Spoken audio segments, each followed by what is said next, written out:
Mga kapuso, subling mikusog ang hanging habagat og nakapikto na kinikaron sa tibok nasod. Subay nini mas kusog nga mga pag-uwan ang masinati sa Western Visayas. Sugod usab nga makasinati og mga localized thunderstorm o severe thunderstorms ang Eastern ug Central Visayas. Nunot usab sa mga cloud clusters nga nakaron habig sa kadagatan sa Eastern Visayas.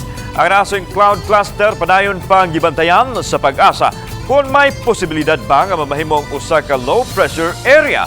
So sa gusto uno hangtod gusto so walay natalang pag-uwan ang PAGASA magtan. Inon posible nang masinati na ang pag-uwan sugod kanong adlaw hangtod na sa weekend. Naay mga cloud clusters dool sa kadagatan sa may Eastern Visayas. So makatangta sa atong mga gina-issue nga mga thunderstorm advisories or possible rainfall warnings or mga heavy rainfall warnings, especially sa naiskutan nga mga lugar.